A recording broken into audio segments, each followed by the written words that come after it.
Kita baru saja menyaksikan pantomim Saudaraku dengan judul Unlimited Power. Kuasa yang tidak terbatas, tidak lain daripada kuasa Tuhan Yesus. Kuasa Allah Bapa di sorga, Bapa kita dalam nama Yesus. Saudaraku, tidak terbatas kuasanya. Dia menciptakan manusia ini, saudaraku, dan dia juga menciptakan bumi dan semesta alam ini hanya dengan firman-Nya saja. Dia katakan jadi. Tidak ada kuasa yang seperti itu. Hanya menjadikan manusia dia bentuk dari lebur abu tanah, saudaraku. Saudaraku, kemudian dia hembuskan napas yang hidup. Dan manusia itu menjadi makhluk yang hidup, yang bisa bersekutu dengan Tuhan. Tuhan, saudaraku, suka bersekutu dengan anaknya. Kerap kali Tuhan datang, saudaraku, dan berkata-kata dengan Adam dan Hawa, saudaraku. Hanya setan tidak senang manusia ini bersekutu dengan Tuhan. Sampai sekarang setan berkata, saudara beragama bolehlah, tapi jangan kau bersekutu dengan Tuhan. Jangan lahir baru, jangan jadi anak Tuhan, supaya engkau jangan mewarisi hidup yang kekal.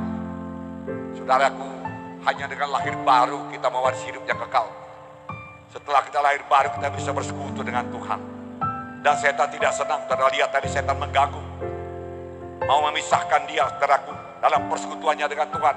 Sampai sekarang setan berusaha memisahkan kita dengan Tuhan, saudaraku. Saudaraku yang khas dalam nama Yesus. Tapi syukur dia kembali kepada Alkitab, kembali kepada firman Tuhan. Firman Tuhan adalah jawaban dalam hidup kita.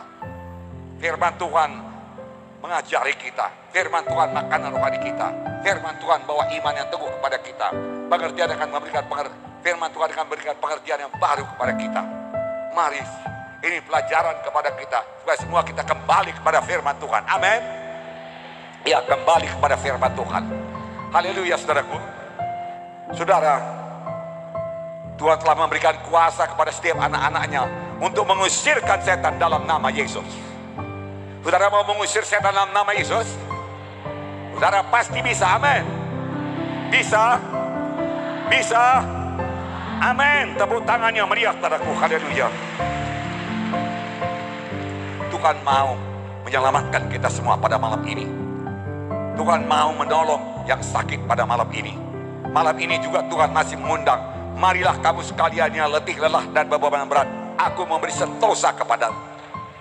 Aku memberi kelegaan kepadamu. Saudaraku, Tuhan mengundang kita pada malam ini. Datang pada Yesus, saudaraku. Bukan letih lesu karena bekerja berat di dunia ini, tapi letih lesu jiwa kita. Malam ini saya juga mau bertanya kepada saudara, apakah jiwa saudara sudah lahir baru, sudah bertemu dengan Tuhan Yesus? Atau apakah jiwa saudara letih lesu karena beban penyakit yang tidak sembuh-sembuh? Karena persoalan keuangan, persoalan keluarga, banyak lagi persoalan dunia ini yang bisa menimpa jiwa saudara hingga letih lesu. Yesus memberikan kelegaan kepada saudara. Yesus punya jalan keluar dari persoalan saudara. Langkah pertama bagi saudara yaitu datang pada Yesus dan biarkan Yesus bertahta dalam hati saudara, menjadi Tuhan dan Juru Selamat saudara. Maka dia akan memberikan hidup baru kepada saudara. Firman Tuhan berkata, barang siapa yang ada dalam Kristus, ya kejadian yang baru, yang lamanya yang baru timbul. Saudara menjadi baru sungguh-sungguh, yang bisa bersekutu dengan Tuhan. Amin. Bisa bersekutu dengan Tuhan. Nah, tidak ada yang mustahil, karena di sini sudah hadir Tuhan yang punya kuasa unlimited power. Kanker tumor Tuhan sanggup menyembuhkannya. Amin. Penyakit jantung, paru-paru, penyakit hati, penyakit usus, dan lain sebagainya dapat disembuhkan Tuhan. Haleluya. Tidak ada yang mustahil bagi orang yang percaya. Firman Tuhan berkata, saudara, malam ini lebih daripada kesembuhan penyakit, Tuhan menyediakan keampunan dosa, keselamatan jiwa, kelahiran baru, jadi anak-anak Tuhan. Rahmat kemurahan Tuhan, anugerah Tuhan seperti sungai yang mengalir dari tahta Allah, mengalir kepada gerejanya yang hidup, bahkan kepada kita di sini, untuk menyembuhkan, untuk mengobatkan kita, untuk menjadikan kita kejadian yang baru.